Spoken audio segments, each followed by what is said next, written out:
जीवनोपनिषद के सभी श्रोताओं का मेरा नमस्कार। आज हमारे साथ है एक बार फिर से हमारे परम पूजनीय देवनाथ महाराज जी। नमस्ते।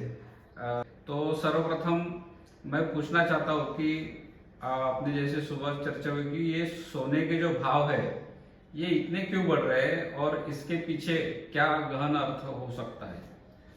नमस्कार। बहुत ही अच्छा प्रश्न है। और जैसे कि बताया गया कि जो सुबह हमारी चर्चा हुई थी कि ये स्वर्ण के भाव इतने क्यों तेजी से बढ़ रहे हैं, इसके क्या आसार है, तो ये तो मैं पहले ही स्पष्ट कर देना चाहता हूँ कि ना मैं कोई ज्योतिषी हूँ, ना मैं कोई अर्थशास्त्री हूँ, पर एक बचपन से मैं जो आध्यात्मिक एवं भागवत जी का जो अध्ययन करते आया हूँ, तो मैंने उसमें से जो पाया है तो कुछ बातें मैं आपके सामने रखना चाहता हूँ। तो सबसे पहली बात यह है कि भागवत ग्रंथ में ऐसी बात बताई गई है कि जब महाराजा परीक्षित का राज्य था तो उसी वक्त कली का भी प्रवेश यहाँ हुआ था, मतलब कि वहां से कलियुग का आरंभ होना था। लेकिन परीक्षित राजा ने कली के साथ युद्ध करके उसको पराजित किया और उसे एक जगह रोक दिया। तो कली ने कहा कि भाई ठीक है, आपका जब तक शासन है तब तक मैं कोई प्रकोप नहीं करूंगा, लेकिन तब उतने समय तक मैं कहाँ रहूंगा, तो मुझे कुछ जगह दीजिए। तो परीक्षित राजा ने कली को जो जगह दी थी तो उसमें एक जगह थी जो जुगार है वो, और जहाँ मद्यपान किया जाता है वह जगह, वेश्याओं की जगह, ऐसी 3 जगह दिए थी। तो कली ने वहां और एक प्रश्न किया कि महाराज जी, जो आपने जगह दी है वो एकदम ही ऐसी जगह है कि जहाँ कोई अच्छा इंसान नहीं आ सकता, तो कुछ ऐसी एक अच्छी जगह भी हमें दीजिए। तो प्रसन्नतावश परीक्षित राजा ने उसको सुवर्ण में जगह दी। तो इसका तात्पर्य अर्थ ऐसा हो गया कि कली का प्रकोप जो मुख्यतः है वो इन 4 जगहों पे हमें देखने को मिलता है। और अगर हम व्यापक दृष्टि से देखें तो आज 21वीं सदी में भी आप देखोगे कि जुगार की तरफ जितना झुकाव है या जितना रफ्तार है उसका, तो आप देख रहे होंगे कि कितने लोगों का जीवन उससे बर्बाद हो रहा है। मद्यपान से ऐसा ही हो रहा है, वेश्याओं के कारण ऐसा हो रहा है। इसी प्रकार यही अगर सिद्धांत लगाया जाए तो स्वर्ण का भी यही प्रकोप होना चाहिए या होता है, ऐसा भागवत जी में बताया गया है। तो इसके कारण एक बात सिद्ध हो गई है कि इसके ऊपर मुख्यतः कली का जो प्रभाव है उसके कारण जो भी कुछ समस्याएं अब सामने आएगी, तो मैं देख रहा हूं मतलब कि आगे चल के भविष्य में ये जैसी जैसी चीजें और बढ़ती चलेगी तो ये अनुमान लगाया जा सकता है कि भविष्य में बहुत बड़ी भयंकर घटना संभव है, जिसमें कोई प्राकृतिक आपत्ति हो सकती है, कोई युद्ध जन्य जैसी स्थिति हो सकती है, कोई कोरोना जैसी कोई महामारी का प्रकोप हो सकता है। मुझे नहीं पता क्या होगा, लेकिन मैं इतना अवश्य कह सकता हूं कि ऐसी होने की बहुत ही संभावना है। ऐसे कहने का कारण ये है कि जैसा कोई भी सिद्धांत हम जब देखते हैं तो कोई लक्षण से लक्ष्य सिद्ध हो जाता है। जैसे कि मुझे बुखार है तो बुखार के कोई लक्षण मुझे दिखाई देते हैं, आग में आंखों में जलन हो रही है, हाथ पैर में दर्द हो रहा है, तो ये सब जैसे एक बुखार के टेम्परेचर के लक्षण है, वैसे ये लक्षण कली के हैं, जिससे हम ये कह सकते हैं कि इसका प्रकोप दिन पर दिन और बढ़ता चला जाएगा। ये इसकी आध्यात्मिक मीमांसा है।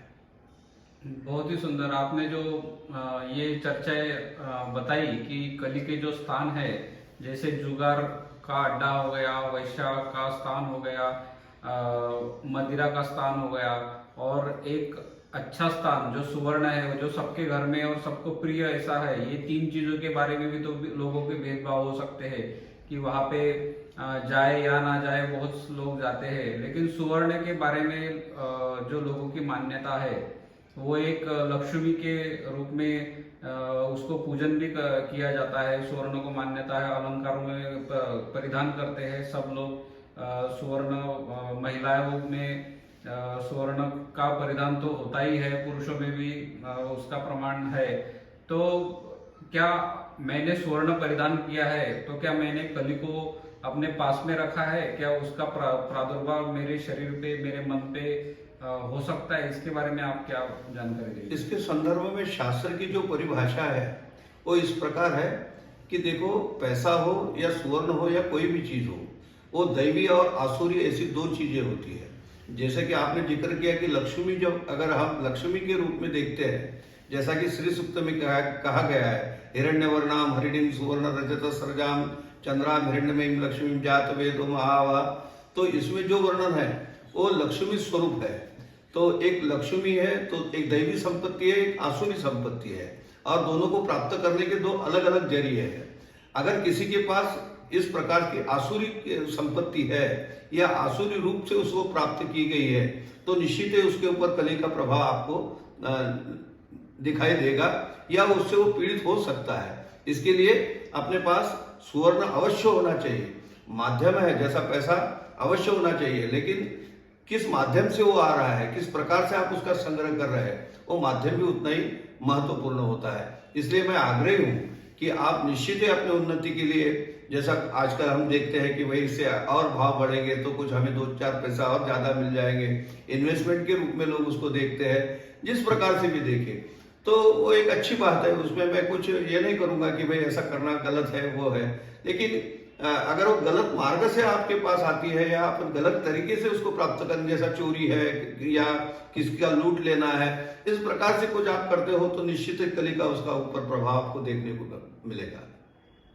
अच्छा, तो हम जिस मार्ग से उसे ला रहे हैं उस हिसाब से और अपने कर्मों के हिसाब से, जिन कर्मों से हमने उस लक्ष्मी को या स्वर्ण को प्राप्त किया है उसके अनुसार उसका प्रभाव हमें दिखाई दे रहा है। लेकिन फिर भी जो कुछ लोगों के मन में शंका होगी कि मेरे पास घर में स्वर्ण का हमने रखा है, ये किया है, तो फिर उसके लिए आपके पास कोई उपाय है क्या कि वो कुछ उसके बैड इफेक्ट जो है, जो कली के इफेक्ट है, उसके जो परिणाम आने वाले हैं उसको न्यूट्रलाइज कर सके या कम कर सके, इसके लिए कोई आप उपाय बता सकते हैं क्या? निश्चित, इसके ऊपर एक निश्चित उपाय ऐसा है कि जैसा मान लो कि हमने कुछ अच्छा खाना एक दिन खा लिया, तो हमें पता होता है कि ये खाना हमें पचने में जरा तकलीफ दे सकता है, तो हम थोड़ा सा कुछ ऐसा खा लेते हैं जैसा कि आजवान है, तो वो पचने के लिए आसान हो जाता है। तो वैसी उसी प्रकार से जो धन है, जो संपत्ति है, उसका कोई गलत प्रादुर्भाव ना हो, जैसा अन्न का कोई प्रादुर्भाव ना हो, इसलिए हमने ये प्रोटेक्टिव इलाज किया, वैसा इसके संदर्भ में अगर हम चाहते हैं तो ऋषि हो, शास्त्र हो, संत हो, इन सभी ने एक मत से और एक ही शब्द में इसको कहा गया है कि अगर आपको इस सभी प्रकोप से बचना है और विशेष करके इस कलियुग में बचना है, तो आपको भगवान का नाम लेना उतना अनिवार्य है। जैसा कि मराठी संत जो है, उन्होंने मराठी वाङ्मय संत साहित्य में कहा है कि सकलांसी येथे आहे अधिकार, कलियुगी उद्धार हरिच्या नामे। और यही बात श्रीमद् भागवत में 12 स्कंद में जब प्रश्न पूछा गया कि इस कलियुग, घोर कलियुग में जब ऐसा प्रकोप हो जाएगा तो जो सज्जन लोग हैं उनके लिए क्या उपाय है, तो उस वक्त भी यही सॉल्यूशन, यही समाधान किया गया है कि जो भी कोई इस घोर कलियुग में कितना क्यों ना प्रकोप हो जाए, लेकिन अगर वो भगवत चिंतन करता है, उसका नामस्मरण करता है, तो वो उससे बचा रहेगा, उसके ऊपर कली का कोई प्रभाव नहीं होगा। तो मैं यही आग्रह करूंगा, यह विनती करूंगा कि दिन भर में, मतलब आपका दिन कैसा भी, बाकी चीजें आपसे कुछ हो ना हो, लेकिन दिन में एक बार कम से कम भगवत नाम का उच्चारण हमने करना चाहिए। और मैं ऐसी कहूंगा कि जैसा 1 तोला हमने सुवर्ण लिया है, जो अभी आपके पास हो, तो कम से कम हमने 108 मणियों की जो एक माला होती है, उस एक माला का जब हम कर लेते हैं तो मुझे लगता है कि आपके घर में भित्त रूप में हो, सुवर्ण रूप में हो, किसी भी रूप में हो, तो आपके घर में वो शांति और सुकून बना रहेगा। इसके साथ ही जोड़कर एक और मैं प्रश्न पूछना चाहता हूँ कि आपने ये जो उपाय बताया है, जैसे कली का वास्तव्य सुवर्ण में है, वैसा ही जुगार और दारू के अड्डे जो है और वैश्याओं का स्थान, तो क्या जिनको उसकी लत लग गई है उनके छुड़ाने में भी क्या मंत्र जब उपयोगी आ सकता है? देखो, मंत्र का परिणाम तो होता ही है, लेकिन एक बात ऐसी होती है कि जैसा मान लो कि अ, किसी भी मंत्र का या कोई उपाय का अगर हम पर प्रभाव होना अगर हम चाहते हैं, तो उसके लिए पहले दो चीजें होती है कि जो छुड़वाना चाहता है उसकी मानसिक तैयारी कैसी है, वास्तविक वो मानसिक रूप से तैयार है क्या। ऐसा कोई भी उपाय नहीं है कि मैं उसको दे दूं और वो पिता ही रहता है तो उसकी लत छूट जाएगी। उसके लिए उसकी खुद की तैयारी होना बहुत ही अनिवार्य और जरूरी है। हाँ, अगर वो सच्चे दिल से वो चाहता है कि मैं इस लत से दूर हो जाऊं और वो प्रयास करता है, उस भगवत शरण में चला जाता है, तो यकीनन वो उससे दूर हो सकता है। लेकिन उसके लिए उसका प्रयास भी होना उतना ही जरूरी है।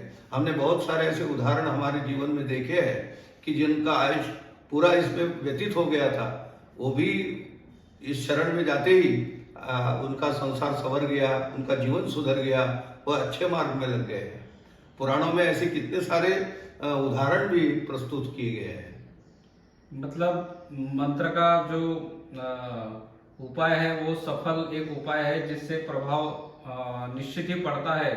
तो मैं सभी प्रेक्षकों को और श्रोताओं को ये इस माध्यम से अपील करूंगा कि आप सुवर्ण तो इस दिवाली के अवसर पर जरूर ले और उसे लक्ष्मी के रूप में प्राप्त करने के लिए 108 बार जो महाराज जी ने बताया एक माला जब उसके हिसाब से निश्चित कीजिएगा।